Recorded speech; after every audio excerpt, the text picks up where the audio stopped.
When a pope dies, the world watches as the Catholic Church enters a time of mourning, tradition, and transition. From the breaking of the fisherman's ring to the election of a new successor, a centuries-old process unfolds, one filled with mystery, symbolism, and deep spiritual significance. But what exactly happens after the death of the Pope? In this video, we'll take you step by step through the 10 key events that shape the Church's most sacred transition. Now, let's take a look. Number 1. The confirmation of death.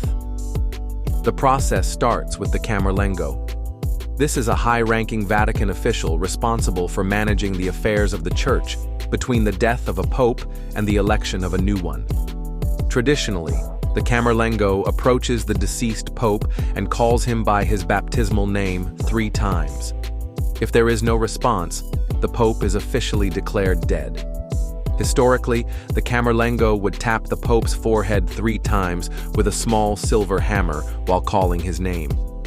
This practice was meant to ensure no mistaken declarations, but it is no longer commonly used today. Number 2. The breaking of the fisherman's ring. The fisherman's ring is a gold ring worn by the Pope, featuring an image of St. Peter fishing, a reference to Peter being a fisher of men. It serves as a personal seal for official papal documents. After the Pope's death, the ring is taken from his finger.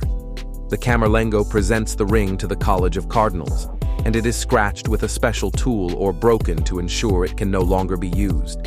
In addition to the ring, the Pope's official seal is also destroyed. This process prevents forgery of documents in the Pope's name and marks the transition to the next papacy. Number 3. The sealing of the papal apartments. At this point, the Camerlengo orders the sealing of the papal residence. The Pope's private residence in the Apostolic Palace is locked, and wax seals are placed on entrances to prevent unauthorized access. The Pope's study and other offices within the Vatican are also sealed. Important papers, letters, and personal effects of the deceased Pope are secured until the new Pope is elected. This process ensures confidentiality of the Pope's official affairs and prevents the tampering of documents. Once a new Pope is chosen, the seals are broken and the apartments are prepared for the new pontiff. Number 4. The announcement and period of mourning. After the Camerlengo confirms the death of the Pope, he relays the information to the Dean of the College of Cardinals. The Vatican Press Office releases a public statement. Church bells may toll across Rome and in Catholic churches worldwide. The news spreads globally through media outlets, with tributes from world leaders and religious figures.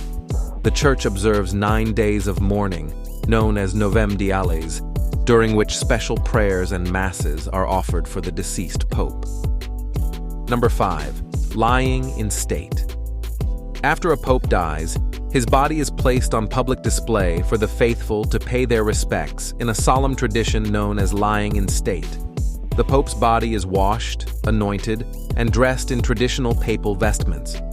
Before the body is moved to St. Peter's Basilica, Vatican officials, cardinals, and close associates may have a private viewing. The Pope's body is carried in a solemn procession through St. Peter's Square.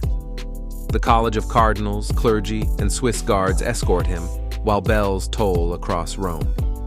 The Pope lies in state in front of the altar of the confession, surrounded by candles and flowers. The lying in state typically lasts 3 days, though it may be extended based on public demand. Number 6. The funeral mass. The Mass is a grand and solemn event, attended by thousands of faithful world leaders and clergy. It typically takes place in St. Peter's Square, presided over by the Dean of the College of Cardinals. The Pope's body is placed in front of the main altar with a simple wooden coffin. The Dean of the College of Cardinals delivers the homily, often reflecting on the late Pope's life and legacy. The congregation prays for the repose of his soul. A special chant, the Litany of the Saints, is sung as the Church commends the Pope to God. The Pope is then placed in a triple coffin, and a sealed document recording the Pope's life and reign is placed inside.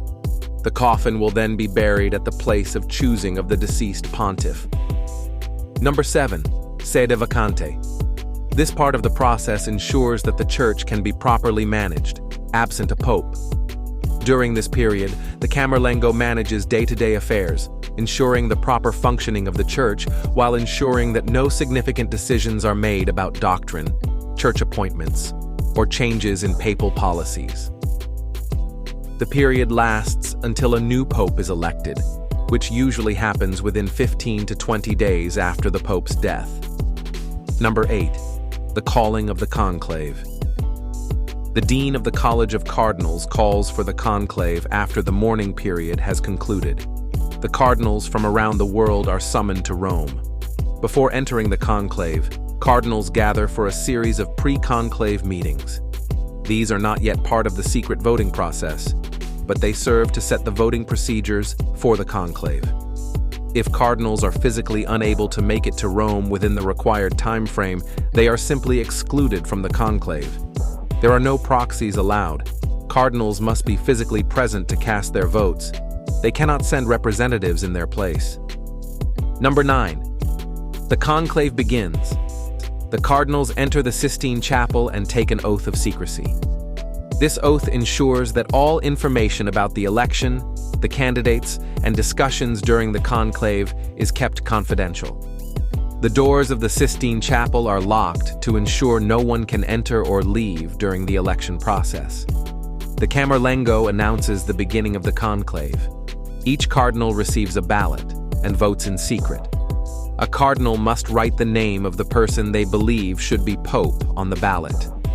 Typically, these are fellow cardinals, though in theory, any Catholic male could be chosen.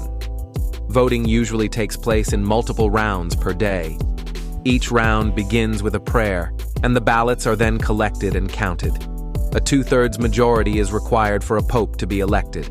After each round of voting, the ballots are burned. If no one has been elected, black smoke is released from the chimney of the Sistine Chapel. If a pope has been elected, white smoke signals that the conclave has chosen a new pope. Number 10. The announcement of the new pope. Once a cardinal reaches the required 2/3 majority, he is asked if he accepts the election. If he accepts, he is immediately the new pope. The cardinal-elect is then asked to choose a papal name. Once the new pope is elected and agrees to accept the role, the senior cardinal deacon steps out onto the balcony of St. Peter's Basilica and announces to the world, "We have a pope." The new pope then appears on the balcony, gives his first blessing to the city and the world, and addresses the crowds. The new pope's papacy begins immediately, and the church enters a new era of leadership.